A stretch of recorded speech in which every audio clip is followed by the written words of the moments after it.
Ayan quiz, let's go. Samahan niyo kami ng aking mahal na asawa at tara biyahe tayo. Ang destinasyon nga pala natin dito, Puning Cave, Barangay Bayabas, DRT Bulacan. Ito yung yung nagtitrending ngayon sa may DRT na cave tapos may ilog. Tapos, maganda yung ilog niya ayon. Hold up to. Ano? Kaya nadaanan nga namin yung bayo ko, niyaya namin sumama sa may trabaho pa. At ay andito nga tayo dumaan sa may San Jose, kung alam niyo to, sa dulong bayan. Ito yung kung madadaanan niyo tong tulay na to na ginagawa. Ayan, papunta to ng Garay, madadaanan natin dito yung sample. Ayan, yung dulong bayan.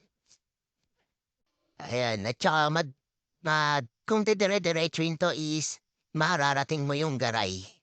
Yung tinatawag nilang Garay na yung may circle, ayan. Di ko lang sure kasi di ko rin naman talaga abisado mga tawag sa lugar dito. Pero ang pagkakaalam ko is Garay to. Tapos pagkatapos ng Garay, ayan, welcome Angat na. Tapos madadaanan nyo dyan yung parang napakagandang view rin. Madalas dito, marami nagpapahinga kung talaga napapadaan ka dito sa may Angat.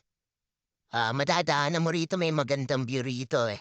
Eto, minsan lagi namin 'to nadadaanan din pag parting north yung namin, ang biyahe namin. Ayan, madadaanan niyo yung magandang view na 'yan pag pupunta kayo ng DRT. Ayan at mga ilang minutes nga lang, ilang ligo-ligo, narating na nga natin yung DRT. Welcome DRT. Dito na magsisimula yung magagandang kalsada, magagandang view. At saka marami na kayong makikitang mga ilog-ilog dito paglagpas niya ng arko na yan. Tsaka yung pinaka-landmark nga pala ng pupuntahan natin ay kung alam nyo yung Caribbean Resort, yung magandang resort din dito sa may DRT. Napakalapit lang niya.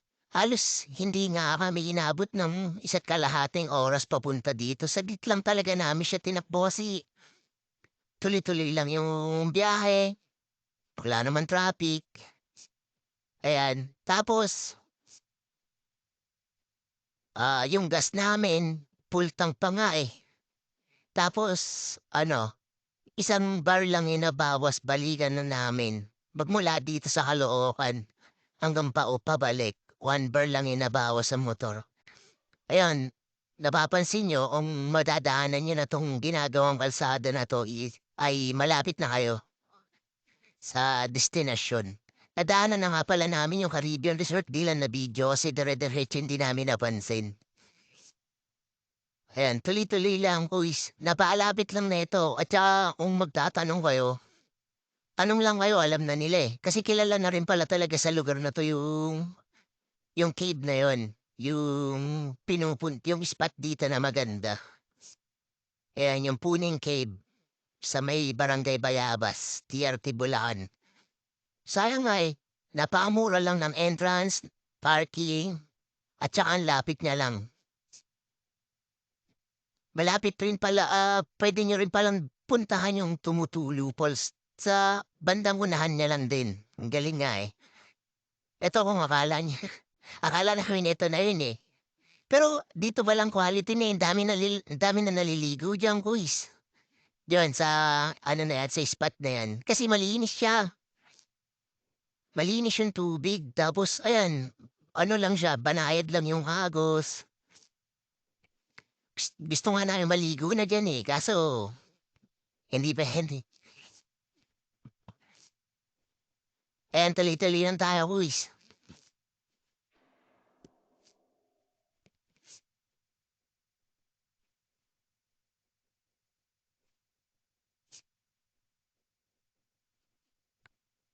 Ayan, grabe, dama-dama mo na talaga rin na parang probinsya na rin talaga dito. May mga tanim na palay, daming tanim na mga gulay-gulay, tsaka bibira na lang din yung bahay. Kaya nakaka-relax din pag bumiyahe ka rito. Ang saya nga namin nung biyahe namin at saka tanghali na nga kami pumunta ko is kasi lapit lang naman eh. Hindi, tsaka nagkabiglaan lang din. Nagkabiglaan lang din talaga. Tsaka eto may nadaanan nga kami ditong Tapsilugan kasi naisip namin wala kaming dalang pagkain, bumili na. Bili na kami ng pagkain dito, sabi namin. Bu ang epic nga lang ay hindi available yung Tapsi nila, kaya wala rin. At eto na nga, nandito na nga yung parang ano nila, dito ka magre-register. Dito ka magre-register, dito mo susulat, dito ka magbabayad ng environmental fee. Ayan. Ito na nga ang nakakalungkot, Chris, kasi kaya wala ang daming tao, ang daming mga van, may mga tent, ayan. Nirentahan pala ng GMA, may shooting pala ngayon, kaya hindi kami nakapasok. Ayun. Tas pinapabalik kami bukas na lang, tas kahit anong pilit namin sa kanila na kahit silipin lang po namin, makita lang po namin, ayaw talaga nila. Kaya ayun, nakakalungkot lang. Sayang. At sabi pa naman ng mga tao talaga dito, napakaganda daw talaga do'n sa Puning Cave. Nalungkot nga kami. Kaya ang ginawa namin, nag-ikot-ikot na lang kami dito. Nagtanong-tanong kami kung saan may mapupuntahan pa. Ayun, ang naisipan nga namin puntahan yung Nauhulog Falls. Tama ba? Wait nga. Tumutulo Falls. Ayan, kay Manong. Tanong kami diyan kasi sa kanila yung parang pinaka-entrance diyan. Diyan mo iiwan yung motor mo, sa kanila ka magbabayad ng entrance. Tsaka napagdesisyonan namin na hindi na lang din muna kami papasok. Pinunta na lang din namin kasi medyo malayo yung lalakarin eh. Kaya hindi na lang muna kami tumuloy. Ito nga pala yung ano, yung Caribbean. Ayan, pagpapunta kayo, madadaanan niyo yan. Ayan, kaya tamang food trip na lang kami ng asawa ko. Kasi, nalulungkot nga ako. Kasi hindi namin napasok. Kasi nirentahan ng GMA. Ang kulit ng GMA, di ba?